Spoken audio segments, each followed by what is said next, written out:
ન્યૂઝમાં આપનું સ્વાગત છે। દક્ષિણ ગુજરાતના આર્થિક પાટનગર ગણાતા સુરત શહેરના અલથાણ વિસ્તારમાં અભ્યાસ અર્થે જતી એક સગીર વયની વિદ્યાર્થિનીની અજાણ્યા શખ્સ દ્વારા છેડતી કરવામાં આવી હતી હોવાનો કિસ્સો પ્રકાશમાં આવ્યો છે।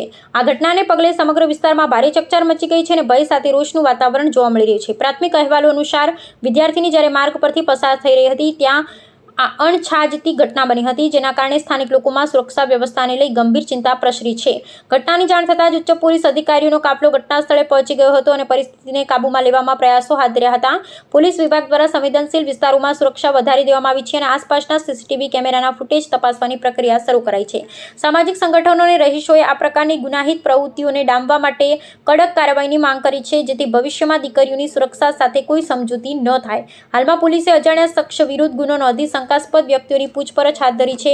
તણાવપૂર્ણ સ્થિતિને ધ્યાનમાં રાખી અલથાણ વિસ્તારમાં વધારાનું પોલીસ બળ તૈનાત કરવામાં આવ્યું છે અને શાંતિ જાળવવા માટે નાગરિકોને અપીલ કરવામાં આવી છે। વહીવટીતંત્ર દ્વારા ખાતરી આપવામાં આવી છે કે ગુનેગારને ટૂંક સમયમાં ઝડપી પાડી ન્યાયિક પ્રક્રિયા હેઠળ કઠોર સજા કરવામાં આવશે।